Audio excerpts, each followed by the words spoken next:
Voilà, nous allons reprendre. Donc, la prochaine intervenante est Anouk Barberousse, qui est professeure de philosophie des sciences à la faculté des lettres de Sorbonne Université. Ses travaux portent sur les différentes modalités de la représentation scientifique, donc théorie, modèle, simulation numérique, ainsi que sur les implications du changement scientifique. Plus récemment, elle s'est tournée vers les questions soulevées par les utilisations scientifiques des données massives, big data, en particulier dans les sciences de la vie. Donc son exposé s'intitule « En quoi l'examen des théories physiques est-il pertinent pour l'enquête métaphysique sur le temps ?» Voilà. Merci beaucoup. Donc, merci beaucoup à Claudine et aux organisateurs du colloque de me donner l'occasion de présenter une réflexion que j'ai commencée il y a assez longtemps et que je n'ai jamais vraiment terminée. Donc là, je suis contente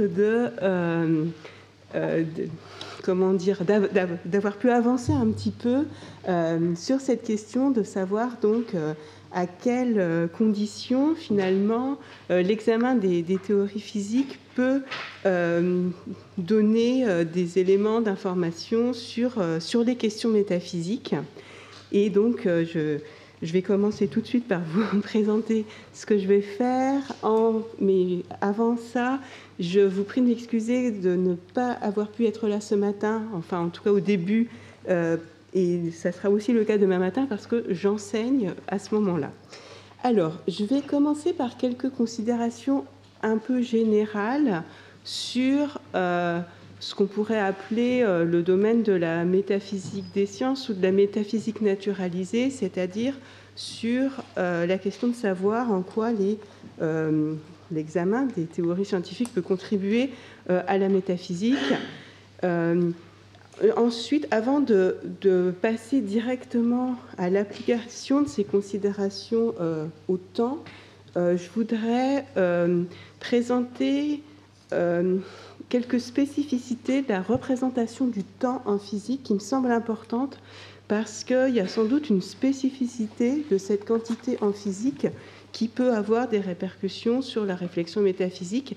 Et à la fin, donc, contrairement à Baptiste Le Bihan, et en fait, je vais parler un peu de choses très semblables, mais au lieu de vous présenter une vision un peu panoramique, je me concentre uniquement sur la gravité quantique à boucle, ce sur quoi lui-même un peu insisté, et je vais me concentrer sur l'hypothèse selon laquelle le temps émerge en fait de phénomènes plus fondamentaux dans cette approche, et en me demandant donc en quoi cette hypothèse récente, controversée, peut contribuer à la métaphysique du temps. Donc tout d'abord, quelques considérations sur le rapport entre les théories physiques et la métaphysique. Et donc là, je vais vous présenter en quelque sorte les avantages et les inconvénients de la thèse de la pertinence de l'examen un petit peu détaillé des théories physiques pour l'enquête métaphysique. Et d'abord, je voudrais signaler que cette thèse de la pertinence, elle peut prendre des formes assez différentes. Et finalement, selon la forme qu'on choisit, on n'aboutit pas forcément aux mêmes conclusions. Là, je différencie deux approches possibles qu'on ne distingue pas forcément, mais qui est à mon avis important de distinguer. Tout d'abord, on peut considérer que les concepts physiques fondamentaux sont de bons candidats au titre de concepts métaphysiques fondamentaux parce que, voilà, au cours de l'histoire de la physique, on arrive à identifier des concepts qui semblent vraiment extrêmement importants et que peut-être, finalement, on pourrait acheter comme des concepts métaphysiques fondamentaux. Peut-être celui d'énergie pourrait être un de ces concepts. En tout cas, c'est une voie possible pour considérer l'import de la physique vers la métaphysique.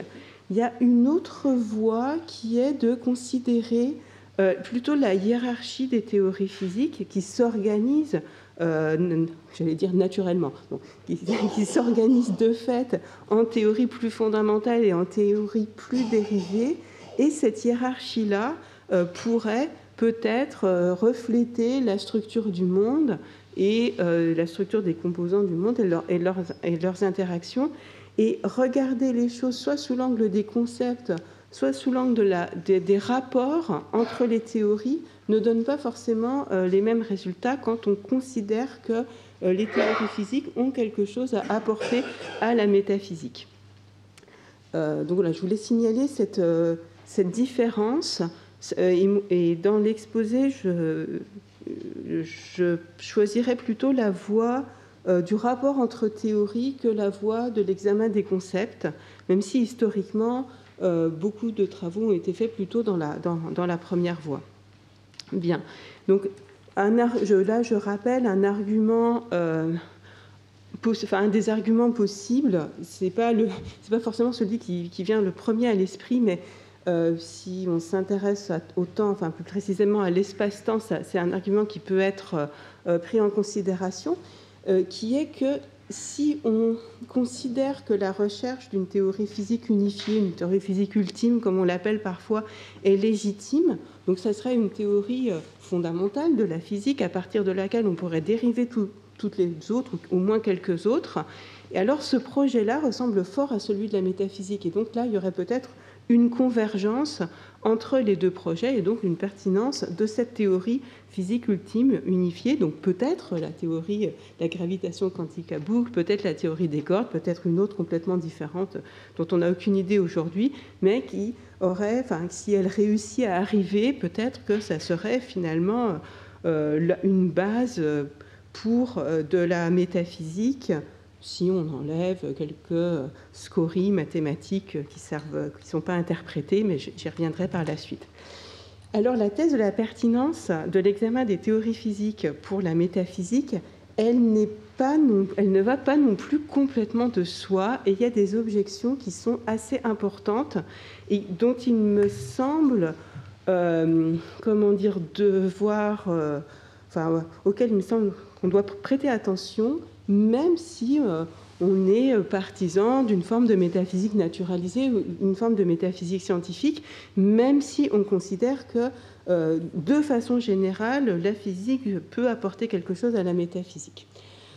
Alors, je présente là quelques-unes de ces objections. La première, c'est que aujourd'hui, on n'a pas la théorie physique unifiée, la théorie physique ultime, et donc on n'a pas ce qui pourrait être l'équivalent en physique d'un projet métaphysique d'unification, d'avoir une approche vraiment unifiée. Donc là, il y a deux possibilités. Soit c'est une situation temporaire et dans le futur, on aura cette théorie physique unifiée et ça sera peut-être une base intéressante pour la métaphysique. Mais l'autre option, c'est que peut-être que dans le futur de la physique, on continuera d'avoir des théories qui ne s'unifient pas bien, qui sont partiellement contradictoires. Et dans ce cas-là, peut-être que le projet d'importer de la physique en métaphysique sera plus fragile. Ce que je voudrais signaler, c'est que quoi qu'on pense finalement sur l'arrivée éventuelle d'une théorie physique unifiée, eh bien, les arguments en faveur de la première ou de la seconde option s'appuient sur des morceaux différents de l'examen des théories, de la pertinence des théories physiques pour la métaphysique. Et en fait, c'est très difficile d'avoir une argumentation qui soit pas circulaire. Soit on considère que on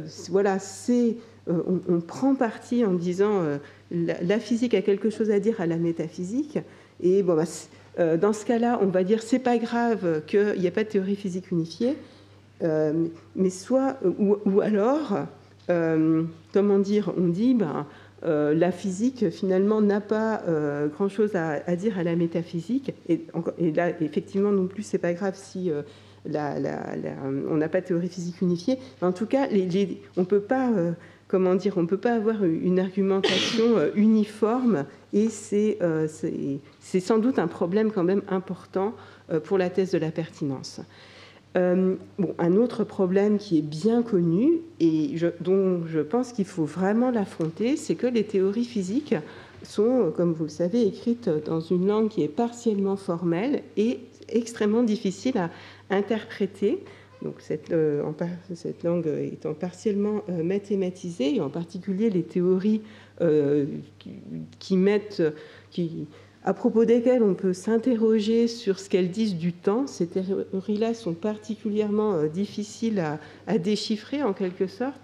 Et je voudrais insister sur le fait que ce n'est pas seulement parce qu'elles utilisent des mathématiques, mais c'est parce que la signification des concepts dans les théories physiques, elle n'est pas donnée, on ne peut pas les découper en quelque sorte. La signification des concepts, de ce qu'on peut interpréter du formalisme, est complètement holiste, et ça accentue encore la difficulté produite par l'usage des mathématiques.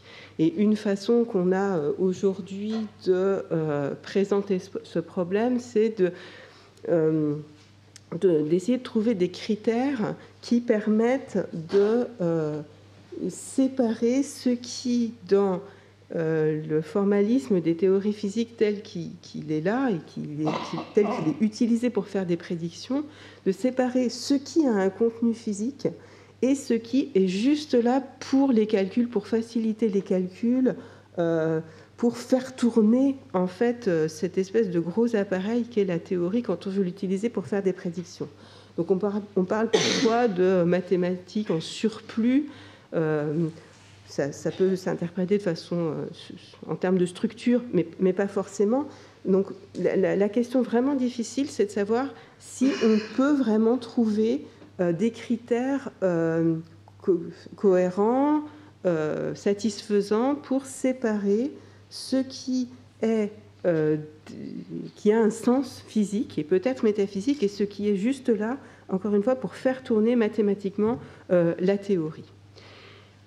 D'autres objections à la thèse de la pertinence. Et donc, je reviendrai, j'évoquerai par la suite chacune de ces objections, et pour voir ce qu'on peut en faire dans le cadre de l'examen des théories physiques qui parlent, ou qui ne parlent pas d'ailleurs, du temps. Bien. Donc, une objection qui est assez classique et ancienne, c'est de dire que... de considérer que finalement, ce qui fait la force des théories physiques, ce n'est pas leur pouvoir explicatif, mais plutôt leur pouvoir prédictif. Et dans ce cas-là, leur portée métaphysique est faible. Donc si vous considérez que, comme Duhem par exemple, que les théories physiques n'ont pas à expliquer quoi que ce soit, bon, elles n'ont pas d'import métaphysique et il n'y a plus rien à dire sur la question. Une objection complètement différente, mais qui, à mon avis, doit aussi être prise en compte, c'est celle qui consiste à dire qu'il n'y a pas vraiment de différence entre les théories et les modèles. Traditionnellement, on oppose les théories et les modèles sur leur capacité à durer dans le temps et à être pris au sérieux, pour ainsi dire. C'est-à-dire qu'on va considérer que les modèles sont des représentations provisoires dont on sait qu'elles contiennent des éléments problématiques. Et alors que les théories, on espère qu'elles ne contiennent pas d'éléments problématiques, et c'est pour ça qu'éventuellement, on peut leur faire confiance pour apporter des éléments intéressants pour la métaphysique. Mais en fait, dans la pratique de la physique, et même de la physique théorique, et même des physiciens qui essayent d'unifier théorie quantique des champs et relativité générale, en fait, il n'y a pas forcément cette différence entre théorie et modèle n'est pas forcément si pertinente que ça. Et voilà, ce que les gens cherchent à faire, c'est à trouver les meilleures équations qui vont faire les meilleures prédictions. Et dans tous les cas, qu'on cherche à élaborer une théorie ou qu'on cherche à faire un modèle provisoire, on sait qu'il y a des idéalisations, des simplifications, des approximations, et que finalement cette différence entre théorie et modèle n'est pas forcément si claire que ça. Et là, du côté de la philosophie des sciences, on a en fait deux grandes façons de travailler sur les théories, ou sur les représentations scientifiques dans les représentations scientifiques, soit ce que j'appelle la voie conceptuelle qui cherche justement à lire entre guillemets l'ontologie dans les théories physiques en essayant de trouver, comme je le disais tout à l'heure, des critères permettant de séparer ce qui est purement calculatoire et ce qui a un vrai contenu, soit la voie de la modélisation qui prête davantage attention à la façon dont on représente les phénomènes, on tire des prédictions, on fait des calculs. Et quand vous prenez cette voie de la modélisation en philosophie des sciences, quand vous regardez les théories physiques en prêtant attention à ce qu'elles font, à ce qu'on peut leur faire faire, principalement en matière de prédiction, eh bien dans ce cas-là, finalement, la différence, encore une fois, entre théorie et modèle a tendance à s'estomper, et donc peut-être que l'import métaphysique des théories physiques est moins important qu'on pourrait le penser. Une dernière objection, donc elles sont pas liées entre elles, mais je pense encore une fois qu'il faut les prendre en compte. La dernière objection, c'est de se souvenir que les théories physiques sont des artefacts historiques, qu'elles sont le produit d'une histoire partiellement contingente, et on peut mettre le curseur de la contingence plus ou moins loin, et si on prend ça en considération, on peut se dire que finalement leur capacité à produire des vérités éternelles n'est pas gagnée d'avance en quelque sorte. Et cette contingence-là, elle est particulièrement visible quand on s'intéresse justement aux outils de modélisation, aux outils de représentation, au choix de tel ou tel formalisme qui arrive à un moment, qui va être disponible à un moment, mais pas avant, et qui va influer en fait sur la nature même, la nature des théories physiques qu'on a à disposition. Et je pense que pour les théories qu'on peut interroger à propos du temps, c'est un élément vraiment extrêmement important. Ce caractère historique, le développement historique du formalisme qui aboutit aujourd'hui dans cette proposition, par exemple, de la gravitation quantique à boucle, je pense qu'il y a vraiment une forte contingence historique qui fait que dans un autre monde possible, on aurait une physique fondamentale complètement différente, et du coup, c'est quand même peut-être problématique de dire qu'on devrait pouvoir en tirer des conclusions. Mais malgré tout ça, je pense que, en tout cas pour ce qui concerne le temps, et peut-être pas pour ce qui concerne d'autres questions ou d'autres problèmes, je pense que c'est quand même mieux de faire avec la physique disponible pour s'interroger sur la métaphysique du temps que sans. Pourquoi ? Donc Baptiste a donné une partie des raisons qui me semblent importantes, et j'ajouterais que dans les théories physiques, on a beaucoup plus de contenu, et en plus de contenu en partie confirmé, que dans tout autre corpus que de réflexion, d'argumentation, que ce soit. Et donc ça me semblerait dommage de ne pas essayer de tirer parti de ça, des théories physiques, de la connaissance physique, pour réfléchir à la métaphysique du temps. Voilà, ça me semblerait de mauvaise méthode que de se passer en fait de ce que disent les théories physiques, malgré les questions que pose l'import des théories physiques pour la métaphysique et que je viens de présenter. Donc maintenant, je vais passer un petit moment sur la question de la représentation du temps dans les théories physiques, parce que ça me semble une sorte de préliminaire essentiel pour comprendre en quoi l'examen de la de la gravité quantique à boucle, enfin de la relativité générale d'abord, et de la gravitation quantique à boucle peut nous informer sur le temps. D'abord, en fait, il ne s'agit pas de la représentation du temps, mais des représentations du temps dans les théories physiques. Et là, je pense que c'est vraiment important d'avoir conscience que donc c'est la représentation du temps, même si elle est souvent notée par un petit t en italique, elle a des caractéristiques très très opposées selon les théories. Et il y a plusieurs oppositions qui sont indépendantes ou partiellement indépendantes les unes des autres, ce qui complique encore les choses. Je voudrais attirer votre attention sur le fait que dans certaines théories, en particulier dans certaines mécaniques, la mécanique classique et la mécanique quantique en particulier, le temps, le symbole du temps, la représentation du temps, c'est pas, comment dire, ne joue pas de rôle. Vraiment, dans la théorie elle-même, c'est juste la variable qui représente le temps ne fait que décrire une sorte d'arrière-plan.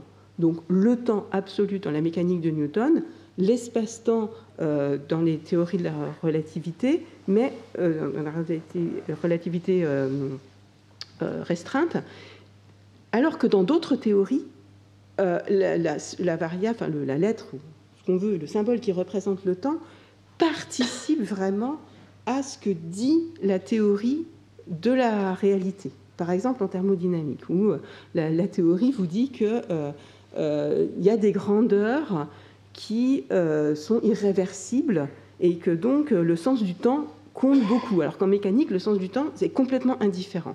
Donc, voilà.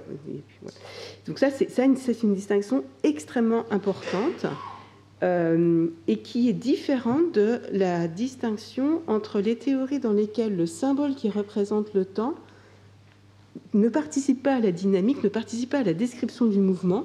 Donc ça, c'est des théories non relativistes, et les théories dans lesquelles le symbole qui représente le temps participe à la description du mouvement. Donc le symbole qui représente le temps n'est pas indépendant des lois du mouvement.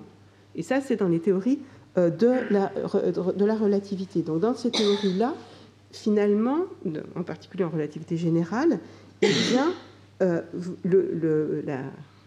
le symbole qui représente le temps n'est pas dans l'arrière-plan et il se passe des choses indépendantes de lui.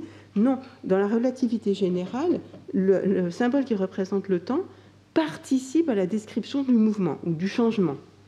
Et donc ça, c'est une différence gigantesque. Il y a d'autres différences sur lesquelles je n'ai pas le temps d'insister, mais en tout cas, c'est, comment dire, si on regarde la diversité des théories physiques, et c'est pas parce que la mécanique classique n'est plus considérée comme une théorie fondamentale qu'on doit l'oublier quand on réfléchit à la question dont les théories scientifiques représentent le temps, parce qu'elle est quand même utilisée énormément dans plein d'applications. Donc voilà, quand on regarde la diversité des théories physiques, on se rend compte qu'elle représente le temps de façon très très variable et avec les différences sont vraiment extrêmement importantes. Et déjà ça, c'est peut-être un signe pas très bon sur la capacité leur capacité aux théories physiques à nous dire des choses métaphysiques.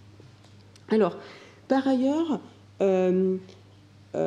comment dire, je voudrais insister un petit peu sur l'autre aspect, sur la capacité des théories physiques, au moins à renouveler notre interrogation sur le temps. Il me semble que les théories physiques, justement, étant donné qu'elles représentent le temps de façon tellement diverse, elles permettent de renouveler les questions sur le temps, de poser peut-être parfois de nouvelles questions qui n'apparaissaient pas du tout avant. Donc, se pose la question, dans les théories physiques actuelles, de savoir si le temps, c'est une grandeur qui est uniforme dans tout l'espace, par exemple, dans tout l'espace-temps, ou si il y a des temps différents selon les endroits, selon les époques. C'est une question qui peut être posée parce qu'on a les bons moyens formels de représenter cette question, mais c'est difficile de la poser autrement. Ça c'est bien connu depuis plus d'un siècle. L'apparition des théories de la relativité permet de se demander si le temps est indépendant vis-à-vis de l'observateur, qui est une question différente de celle de savoir si le temps existe indépendamment de nous. C'est une question vraiment différente. Elle est proche, elle prend une forme proche, mais c'est une question différente parce qu'elle se pose dans le cadre de théories physiques constituées, dans lesquelles on peut faire des calculs, on peut faire des prédictions, qu'on peut éventuellement confirmer. Donc c'est une question vraiment différente d'une question métaphysique traditionnelle Donc j'ai évoqué la question de savoir si le temps devait ou non être indépendant de la dynamique. Bon, ça, c'est une question qui ne se pose que dans le cadre de théorie physique. Celle de l'unicité du concept de temps aussi, elle se pose parce qu'on a plusieurs théories physiques qui représentent de façon différente le temps. Et puis la question de la mesurabilité aussi, évidemment, ne se pose que dans le cadre de théories physiques qui ont le bagage formel, mathématique nécessaire pour poser la question de savoir dans quelles conditions cette quantité est mesurable. Bien. Et donc maintenant, je passe au cœur de l'exposé, qui est de savoir, qui porte sur cette hypothèse récente, non encore confirmée, qui est juste une proposition, comme le disait Baptiste Le Bihan tout à l'heure. Quand on s'intéresse aux propositions théoriques qui tentent de dépasser le fossé entre la théorie quantique des champs et la relativité générale, on n'est pas dans de la science confirmée, on n'est pas dans la science normale en quelque sorte, on est vraiment dans des propositions théoriques qui ont plus ou moins de succès, mais pour ce qui concerne le temps, cette hypothèse-là, donc développée par Carlo Rovelli, semble particulièrement adaptée. Je ne vais pas juste parler des théories dans lesquelles le temps disparaît, même si c'est quand même un préliminaire important. Donc voilà, je passe maintenant à l'hypothèse du temps thermique. Donc cette hypothèse, déjà, comme je viens de le dire, elle arrive dans un contexte où on a formulé la théorie de la relativité générale de telle sorte que le temps a complètement disparu. Et donc on est éternaliste sans aucune hésitation, on n'est pas du tout théorie A, mais ça depuis fort longtemps, ça n'existe même pas, on n'en parle pas. Théorie B sans hésitation, et en plus le temps a disparu pour des raisons évidemment sur lesquelles je ne vais pas du tout avoir le temps de revenir, mais qui sont des raisons, j'allais dire contingentes historiquement. C'est parce que je vais le dire un peu différemment par la suite, mais la raison pour laquelle on considère volontiers ou on affirme que le temps a disparu de certaines formulations de la relativité générale, c'est donc parce qu'on la formule dans le formalisme hamiltonien, qui est une arme extrêmement puissante pour formuler des théories du mouvement.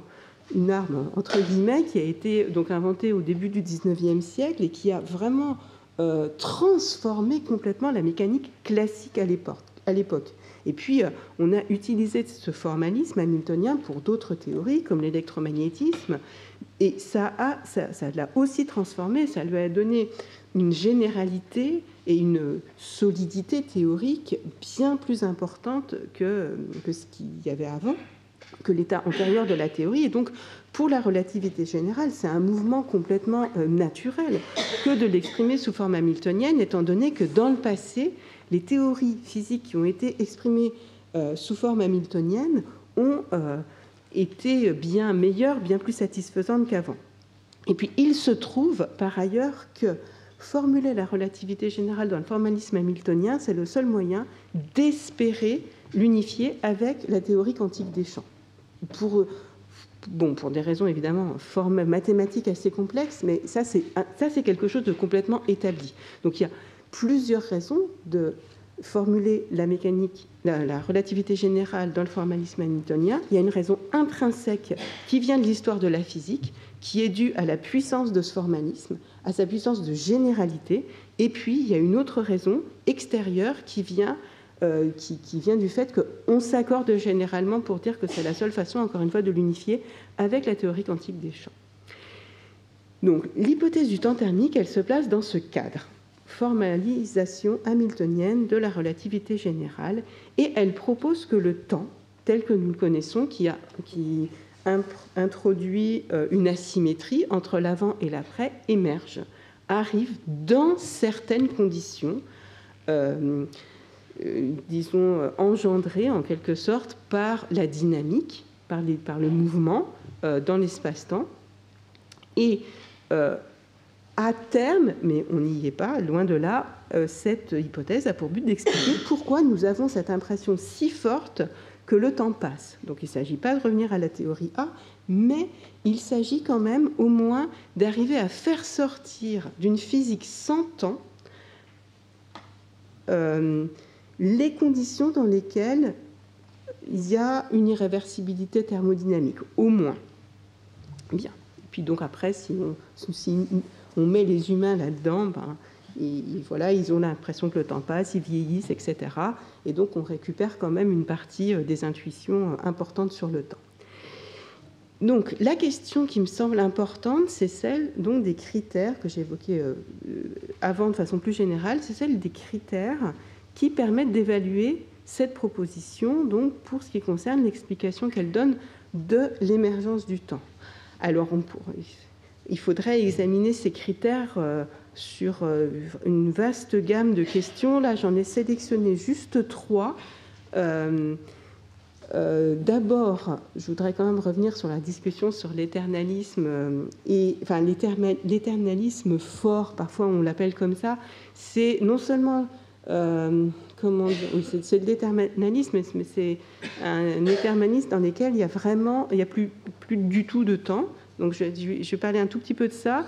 Je vais dire aussi un mot sur le fait que quand on fait disparaître et réapparaître en quelque sorte le temps, c'est pas seulement le concept de temps qui change, mais d'autres concepts, et en particulier celui de changement et celui d'observable. Et là, il y a une discussion vraiment très, acharnée sur le sens du concept d'observable, qui a lui aussi toute une histoire, mais qui est complètement affecté en fait par ce qu'on dit du temps dans les théories physiques du futur.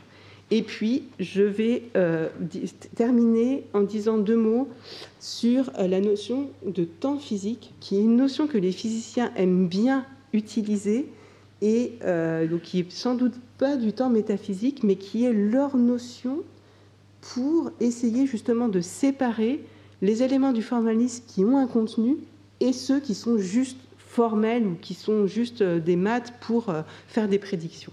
Bien, donc d'abord la position éternaliste, donc, et la position qui conduit à la entre guillemets disparition du temps. Qu'est-ce qui conduit à ça? Je l'ai déjà dit, c'est la formulation hamiltonienne de la relativité générale. Donc, pour le dire en 2 mots, et donc j'ai choisi de ne pas mettre de formalisme. Donc les formulations sont un peu maladroites, c'est pas complètement satisfaisant. Bon, en tout cas, l'idée générale, c'est que quand on utilise cette façon-là de formuler la relativité générale, qui encore une fois n'est pas du tout exceptionnelle en physique, parce que c'est la façon d'avoir les formulations les plus générales des théories. Et bien, dans ce cas, pour la relativité générale, l'objet mathématique qui représente l'espace-temps n'a plus de signification physique. C'est juste un morceau de mathématiques qui a certaines propriétés, mais qu'on n'interprète pas, en fait, qu'on laisse là pour faire les calculs. Il y a une chose qui a une signification physique, en tout cas. Il y a un élément sur lequel tout le monde s'accorde pour dire qu'il a une signification physique, et que c'est sans doute la chose la plus importante, c'est tout ce qui est invariant quand on change les coordonnées, quand on change la description du système étudié. Ça, on s'accorde pour dire que ça a une signification physique, mais ce n'est pas le cas de la variété spatio-temporelle. Par ailleurs, donc c'est une idée très proche, mais donc seules les localisations spatio-temporelles qui sont déterminées par la dynamique, donc qui dépendent de la dynamique, qui dépendent des équations du mouvement ou des équations de champ, ont un sens physique, et le reste n'en a pas. Donc vous avez plein de localisations spatio-temporelles qui n'ont pas de signification. Donc c'est pour ça que la question des critères de la distinction entre ce qui a un sens dans la théorie et ce qui est juste là pour le calcul, c'est vraiment une question qui me semble importante. je passe la fin parce que je n'ai pas le temps de parler de la liberté de jauge, mais c'est une notion centrale. Donc je vous ai dit, quand on change la signification du concept de temps, quand on le fait disparaître et apparaître, d'autres concepts sont évidemment, c'est pas évident, mais il se trouve que d'autres concepts sont transformés, dont celui de changement et celui d'observable. Et là, un des débats complètement ouverts, que moi je vois comme étant vraiment à la frontière entre physique et métaphysique, et je ne vois pas de distinction de droit entre les deux, mais c'est évidemment à discuter. Une question ouverte, c'est de savoir quels sont les supports du changement. Est-ce que ce sont les substances, peut-être les points d'espace-temps, ou les propriétés, ou les ensembles de propriétés qu'on appelle des états physiques. Donc souvent, le concept, enfin, ce qui est important dans les théories, c'est les états physiques, c'est les états des systèmes. Donc beaucoup disent c'est ça qui est important pour le temps. Oui, je regarde l'heure, merci. Donc c'est ça qui est important. Non, mais c'est une question ouverte, parce que d'autres disent non, mais on ne peut pas concevoir le changement si on n'a pas un substrat substantiel qui est le support de ce qui change. Question ouverte. Autre question ouverte sur la nature des observables. Donc là, encore une fois, je n'ai pas le temps de développer suffisamment, mais je vous renvoie à un débat extrêmement intéressant qui a eu lieu il y a quelques années entre Ehrman et Maudlin. Ehrman ayant proposé une sorte de McTaggart moderne qui défend une version encore plus... une version moderne en relativité générale de l'inexistence du temps, et Maudlin disant non, mais ça ne va pas du tout, il faut des critères beaucoup plus proches de nos intuitions pour séparer ce qui, dans le formalisme, a un sens physique ou pas. Bien, donc le débat est resté peut-être ouvert, c'est à décider dans son fort intérieur. Et enfin, la notion de temps physique, elle me semble intéressante à examiner, parce que, en fait, dans les discussions chez les physiciens sur l'hypothèse du temps thermique, donc c'est l'hypothèse selon laquelle le temps émerge dans certaines conditions de la dynamique, dans certaines conditions, la notion de temps physique, elle est donc utilisée, c'est une notion qui est utilisée par les physiciens pour séparer un peu les théories qu'ils aiment bien et les théories qu'ils n'aiment pas. Les théories qu'ils n'aiment pas, ils disent le symbole de temps, il n'a pas de signification, il n'est pas un vrai temps physique, il a des mauvaises propriétés. Et ceux qu'ils aiment bien, c'est des théories qu'ils aiment bien, ils disent c'est un bon symbole de temps. Donc on pourrait dire ça, c'est intéressant pour la métaphysique, parce que c'est là qu'on a le contenu. Mais, je vais encore aller dans l'autre sens, le problème, c'est que cette notion de temps physique, donc c'est une liste de propriétés désirables pour le temps qu'on veut éventuellement voir émerger de la théorie de la gravitation quantique, il a deux sources. La notion de temps physique a deux sources. Elle vient de l'histoire de la physique elle-même et de ce que les théories physiques nous ont appris sur le temps. Donc ça, c'est vraiment interne à la physique, mais ça vient aussi d'un ensemble d'éléments qui viennent d'ailleurs que de la physique, peut-être des intuitions, peut-être de l'histoire de la philosophie, à voir, mais qui en tout cas sont des espèces de projections de ce qu'on aimerait bien avoir comme temps en physique, et qui sont... parce que, voilà, on n'a pas envie que le temps disparaisse complètement, donc on attend quelque chose des théories physiques, et ça vient donc en partie des théories physiques elles-mêmes, mais aussi d'une autre source qui est peut-être... le sens commun, de la métaphysique. Et donc, ça complexifie encore, à mon avis, la question de savoir si on peut tirer des choses intéressantes en examinant les théories physiques pour la métaphysique du temps. Et je m'arrête là. Merci pour votre attention.